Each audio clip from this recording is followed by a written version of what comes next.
इटावा पराली जलाने वाले किसानों को सरकारी योजनाओं से किया गया वंचित। प्रेरणा सभागार में जिलाधिकारी अवनीश कुमार राय के निर्देशन में प्रेरणा सभागार में बैठक का आयोजन किया गया, जिसमें इटावा जनपद के समस्त प्रतिनिधि हुए शामिल। बैठक में लेखपाल, जनपद प्रतिनिधि, ग्राम प्रधान व सचिव सहित कई लोग मौजूद रहे। जिलाधिकारी अवनीश कुमार राय ने सभी ग्राम प्रधानों से अपील की है कि जो किसान रात में अपने खेतों में पराली जला रहे हैं, जिससे क्षेत्र में प्रदूषण फैल रहा है। कड़े शब्दों में जिलाधिकारी अवनीश कुमार राय ने कहा कि जो किसान लगातार पराली जला रहे हैं और जो लोग मना करने के बावजूद भी नहीं मान रहे हैं, उनके खिलाफ कार्रवाई की जाएगी। विकास भवन सभागार में बैठक में जिलाधिकारी अवनीश कुमार राय, वरिष्ठ पुलिस अधीक्षक संजय कुमार वर्मा व एसडीएम अभिनव रंजन सहित आला अधिकारी मौजूद रहे। इटावा से स्टेट हेड विनीत कुमार की रिपोर्ट है। और वो इसी पे वो आता है कि नहीं मुझे पराली जलानी है, तो उस पे वैधानिक कार्रवाई भी हो सकती है। आप उनको समझाएं, आप उनको बताएं कि इस तरह की कई कार्रवाइयां प्रस्तावित है। हम अभी तक कोई भी वैधानिक कार्रवाई इस जनपद में नहीं किए हैं, क्योंकि हमारा यह मानना है कि हमारे किसान भाई और हमारे जो प्रधानगण हैं, वो अगर उनको सही तरीके से समझाया जाए, बताया जाए, तो वो इस तरह की घटनाओं को नहीं करेंगे और जन सहयोग से ही हम वातावरण को बचा पाएंगे। तो आप सभी से अपेक्षा ये रहेगी कि इन चारों ब्लॉकों में आप सभी की अभी अटेंडेंस हो भी रही है। आज शाम को 7 बजे आज का जो बुलेटिन है, बुलेटिन मतलब आज शाम की जो सूचना है, वो भारत सरकार की तरफ से आ जाएगी। और वो इसी पे वो आता है कि नहीं मुझे पराली जलानी है, तो उस पे वैधानिक कार्रवाई भी हो सकती है। आप उनको समझाएं, आप उनको बताएं कि इस तरह की कई कार्रवाइयां प्रस्तावित है। हम अभी तक कोई भी वैधानिक कार्रवाई इस जनपद में नहीं किए हैं, क्योंकि हमारा यह मानना है कि हमारे किसान भाई और हमारे जो प्रधानगण हैं, वो अगर उनको सही तरीके से समझाया जाए, बताया जाए, तो वो इस तरह की घटनाओं को नहीं करेंगे और जन सहयोग से ही हम वातावरण को बचा पाएंगे। तो आप सभी से अपेक्षा ये रहेगी कि इन चारों ब्लॉकों में आप सभी की अभी अटेंडेंस हो भी रही है। आज शाम को 7 बजे आज का जो बुलेटिन है, बुलेटिन मतलब आज शाम की जो सूचना है, वो भारत सरकार की तरफ से आ जाएगी। लेखपाल और विशेष रूप से यहाँ सभी जो हमारे ब्लॉक्स के ग्राम पंचायतों से जो प्रधान भाई और प्रधान दीदियां बुलाई गई हैं, आप सभी लोगों का इस बैठक में स्वागत है। देखिए, ये जो इस बैठक की टाइमिंग है, शायद इसी से आप इस बात का अंदाजा लगा पाएं कि यदि समस्या बहुत गंभीर और एकदम आपात नहीं होती तो बीच त्योहार में आप सभी लोगों को परेशान करने का हमारे पास कोई कारण नहीं है। लेकिन पिछले 3 से 4 दिनों में, या ये कहूँ कि 1 सप्ताह में जो हमारे जनपद में पराली जलने की घटनाएं हैं, उनका जब आप मूल्यांकन करें, जब आप उसका आकलन करें, तो आप ये पाएंगे कि उसमें क्रमशः उत्तरोत्तर वृद्धि हो रही है। हर दिन पिछले दिन से ज्यादा घटनाएं सामने आ रही हैं। इससे एक तो प्रभाव आपको आप स्वयं फर्स्ट पर्सन में आप इसको महसूस कर पा रहे होंगे। बाहर आपको जैसा दृश्य है, जिस तरह दिन के समय में भी जिस प्रकार का अंधेरा है, ये धुंध के कारण नहीं है, मोस्टली इसमें धुएं का असर है। और मुझे ये कहने में, ये स्वीकार करने में कोई गुरेज नहीं है कि इसमें अधिकतम कंट्रीब्यूशन जो है, वो जो हम फसल अवशेष का प्रबंधन करते समय उसको जला दे रहे हैं, उसके कारण से ऐसा हो रहा है। आम रूप से अगर आप या आमतौर पे आप निकल जाएं और ग्रामीण रास्तों से होते हुए अगर आप अपने गांव जाएंगे, तो आपको 2 से 3 केसेस ऑर्डिनरीली मिल जाएंगे जलते हुए। अक्सर अगर हम लोग भरथना या जसवंत नगर या ताका सैफई क्षेत्र में निकलते हैं, तो खेत में इस प्रकार की आग लगी हुई मिलती है। और इसका सत्यापन तब हो जाता है जब शाम को भारत सरकार से प्राप्त होने वाला बुलेटिन जो है, वो स्थानवार अक्षांश, देशांतर और अक्षांश सहित ये बताता है कि किस खेत में आग लगी थी। इस प्रकार की घटनाओं की कुल संख्या जो सैटेलाइट ने पकड़ी है जनपद में, कल शाम तक 105 हो चुकी है, जो कि बहुत ही गंभीर संख्या है। इससे पहले जनपद में अक्सर 50, 60 और उससे कम घटनाएं पराली की नहीं है। इस वर्ष में अगर हमने 100 की संख्या पार कर दी है, तो ये दिखाता है कि कम्युनिटी स्तर पर, एक सामूहिक स्तर पे हम लोगों ने पर्यावरण के प्रति अपनी जिम्मेदारी को नहीं समझा। और इसका दुष्प्रभाव ये है कि आज हमारे यहाँ भी हवा की क्वालिटी AQI जो है वो बहुत खराब है। अब ऐसी दशा में आपसे, हम लोगों से अपेक्षा क्या है, शासन प्रशासन हमसे क्या चाहता है, और बतौर नागरिक हमें क्या करना है, इसी क्रम में और इसी विषय में बात करने के लिए आप सभी लोगों को यहाँ बुलाना पड़ा है। हमारे सारे लेखपाल, सारे ग्राम विकास अधिकारी, ग्राम पंचायत अधिकारी, सभी हमारे प्रधान बंधु यहाँ हैं। मैं आप लोगों से 4-5 चीजों के विषय में आपका ध्यान चाहूंगा, और ये भी चाहूंगा कि आप जब आज लौट कर जाएं तो 100% इन चीजों का अनुपालन यदि आप सुनिश्चित कराएं तो मुझे उम्मीद है कि आने वाले एक सप्ताह में और कोई घटनाएं हमारे जनपद में नहीं होंगी और प्रदेश की तुलना में हमारी स्थिति कुछ बेहतर हो जाएगी। जो नुकसान हम ऑलरेडी कर चुके हैं वो कर चुके हैं, उसे रिवर्स करने का अब कोई तरीका नहीं है। पर शायद ये भविष्य के लिए सीख हो, इस सीजन के लिए सीख हो और शायद अगले सीजन के लिए ये सीख हो।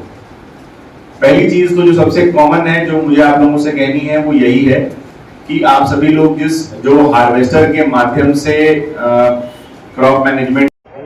क्या नाम है आपका?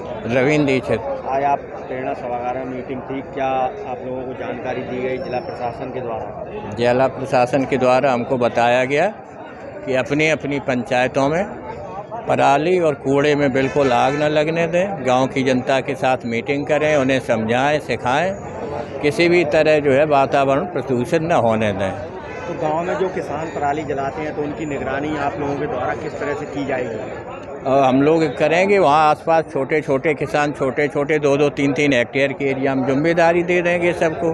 हमारी पंचायत के सदस्य हैं, वो लोग निगरानी करेंगे और कोई अगर किसान को समझाएंगे इसको जलाओ नहीं, वहाँ से जो पराली है उसको इकट्ठा करके गौशाला में पहुँचाएंगे। अधिकारियों द्वारा ये भी कहा गया है कि जो किसान नहीं मान रहे हैं उनके खिलाफ कानूनी कार्रवाई की जाएगी, तो आप किस तरह से जानकारी? वो स्थिति आएगी ही नहीं।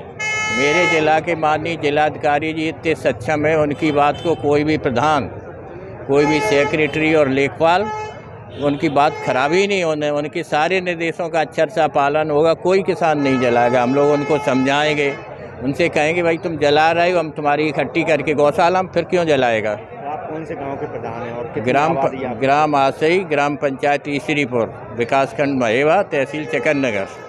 2100 मेरी पंचायत की आबादी है। मेरा नाम संगीता वर्मा है, मैं हरीपुर की हूँ। तो डीएम आज आपने प्रेरणा सभागार में जिलाधिकारी महोदय के समक्ष जो आप लोगों को डायरेक्शन दिए गए, क्या डायरेक्शन दिए गए और किसको लेकर के दिए गए? वो गांव में पराली जलाने के लिए, जिससे गांव में ये धुआं उठता है तो उसकी वजह से दिक्कत ना हो, इसलिए लोगों को ये जागरूक कराने के लिए कहा है कि पराली जलाए नहीं। और क्या जानकारी दी गई जिला प्रशासन के द्वारा आप लोगों को?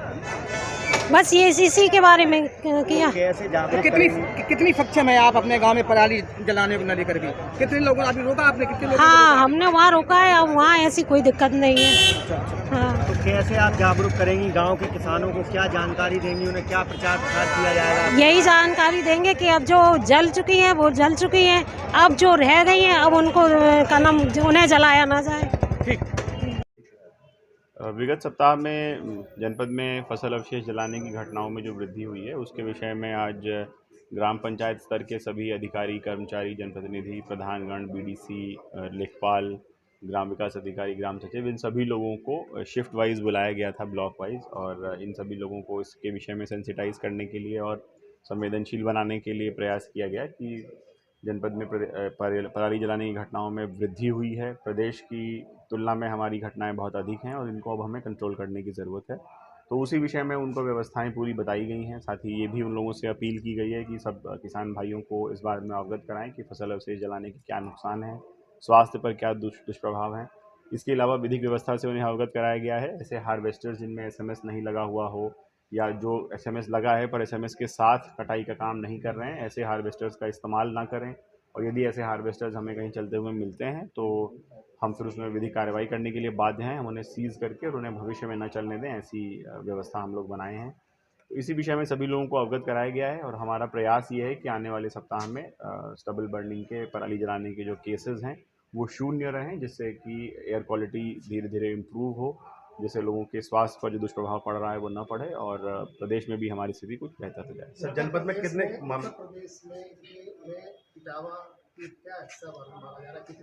अभी तक हमारे यहाँ जनपद में लगभग 105 घटनाएं पराली की हुई हैं, जो पिछले वर्ष की तुलना में लगभग 1.5 गुना है। यानी इसमें संख्या में वृद्धि आई है। इस साल किसानों ने पराली जलाने की घटनाओं में ज़्यादा तरीका ये वाला अपनाया है फसल अवशेष प्रबंधन का, और इसीलिए हम लोगों से ये अपील कर रहे हैं कि आने वाले समय में जो हमारा 15 से 20 दिन और बचा है जिसमें पैडी का हार्वेस्ट होना है, आपका धान की कटाई होनी है, तो इस दौरान वो फसल अवशेष न जलाएं और हम सभी लोगों का सहयोग करें, जिससे जनपद में और प्रदेश में भी जो एयर क्वालिटी है उसमें इम्प्रूवमेंट आए और लोगों के स्वास्थ्य पर इसका दुष्प्रभाव ना हो। क्या किसानों से जुर्माना वसूलने या फिर कानूनी कार्रवाई? अभी तक जितने भी केसेस हैं उन सभी केसेस में जुर्माना वसूला गया है, लेकिन प्रशासन ये नहीं चाहता कि गलतियां होती रहें और उसके लिए हम लोगों पर अर्थदंड लगाते रहें। ये अच्छी परिस्थिति नहीं होगी, ना ही हम इसमें विधिक कार्रवाई करना चाहते हैं, इसीलिए अभी तक विधिक कार्रवाई नहीं की गई है। लेकिन अब मजबूरी में जो केसेस आएंगे या जो रिपीट केसेस आ रहे हैं जिसमें पूर्व में उन पर जुर्माना लगा हो और उसके बाद अगली बार फिर ऐसे किसानों ने अगर उसमें फसल अवशेष जलाया है तो मजबूरी में उनके खिलाफ दंडात्मक और विधिक कार्रवाई भी की जा रही है। उनका चिन्हीकरण हो गया है, हमारे पास सभी केसेस का अक्षांश, देशांतर सहित, डाटा सहित, ग्राम सहित, दिनांक सहित और विद फोटोग्राफ हमारे पास एविडेंस है कि जिन केसेस में पराली जलाई गई है। हम केवल ये चाहते हैं कि किसानों के खिलाफ दंडात्मक कार्रवाई न करनी पड़े, बट अब रिपीट केसेस में दंडात्मक कार्रवाई भी आज से की जाएगी और इसलिए भी किसानों से ये बार बार अनुरोध है कि कृपया फसल अवशेष जलाने से बचें। ऐसी कोई परिस्थिति ना लाएं जिसमें प्रशासन को किसान भाइयों के खिलाफ कार्रवाई करनी पड़े। पराली की मॉनिटरिंग के लिए जनपद स्तर पर टीम है, तहसील स्तर पर टीम है, उसमें एसडीएम, बीडीओ, सीओ, सभी एसएचओ, सभी कृषि विभाग के अधिकारी उसके मेंबर्स हैं। ग्राम स्तर पर ग्राम प्रधान, ग्राम विकास अधिकारी, लेखपाल और टेक्निकल असिस्टेंट उस टीम के मेंबर्स हैं। सभी लोगों के प्रयास से ही हालांकि ये संख्या 105 जो है ये अगर पूरे जनपद के स्तर पर देखा जाए तो जितनी जगहों पर हमारे यहाँ धान की खेती थी उसकी तुलना में बहुत अधिक नहीं है, बट फिर भी प्रदेश लेवल पर 105 घटनाएं अपने आप में बहुत अधिक घटनाएं हैं, इनको शून्य होना चाहिए। तो वही जो परिस्थिति है उसको हम लाने का प्रयास कर रहे हैं और हम ये कोशिश कर रहे हैं कि बिल्कुल भी पराली जलाने की घटनाएं ना हो और हम इसमें बार बार किसानों से, नागरिकों से, जनप्रतिनिधियों से, प्रधानों से, सभी लोगों से सहयोग मांग रहे हैं और मीडिया के माध्यम से भी हम सभी लोगों से यही अपील करना चाहेंगे कि अब जो फसल अवशेष का प्रबंधन है वो जलाकर ना किया जाए और ऑल्टरनेट माध्यम जो है वो इस्तेमाल किए जाएं। एसएमएस का प्रयोग अधिक से अधिक संख्या में हो, सुपर सीडर का प्रयोग हो अगली फसल के लिए जिसके लिए कि आपको पराली क्लियर करके जलाने की ज़रूरत नहीं पड़ती है। तो कृपया इन माध्यमों पर विचार करें, ये हम सभी के स्वास्थ्य के लिए है, जिससे कि बच्चों का या जो हमारे वृद्ध लोग हैं जिनको सांस लेने में अदरवाइज़ तकलीफ़ें हैं तमाम रोगों की वजह से, उनके स्वास्थ्य पर इसका दुष्प्रभाव, इसका कुप्रभाव न हो, इसलिए आप लोगों से बार बार सहयोग मांगा जा रहा है और आप लोगों के माध्यम से भी हम यही अपील करना क्या चाहेंगे। सर दोषी किसानों जो बार बार करते हैं गलती, क्या किसान सम्मान निधि से वंचित रखने का भी लिखेंगे आप? हम लोगों ने अभी ये व्यवस्था बनाई है कि जिन केसेस में रिपीट ऑफेंडर्स मिल रहे हैं उनके खिलाफ ज़रूरत पड़ने पर विधिक कार्रवाई की जाए, एफआईआर कराई जाए, क्योंकि उनके इस कृत्य से लोगों का स्वास्थ्य प्रभावित हो रहा है। और जो भी सरकारी योजनाएं हैं, जैसे यदि इस पर विचार किया जाए कि उनका जो रजिस्ट्रेशन हुआ है फसल बेचने के लिए जो सरकारी दुकानों पर मंडी के माध्यम से या हमारे और क्रय केंद्रों के माध्यम से, उसके रजिस्ट्रेशन के कैंसिलेशन पर विचार किया जाए और भविष्य में जो वो गेहूं की फसल करेंगे उसके भी रजिस्ट्रेशन से उनको यदि ज़रूरत पड़ती है, रिपीट ऑफेंडर्स हैं तो उसको उससे वंचित किया जाए।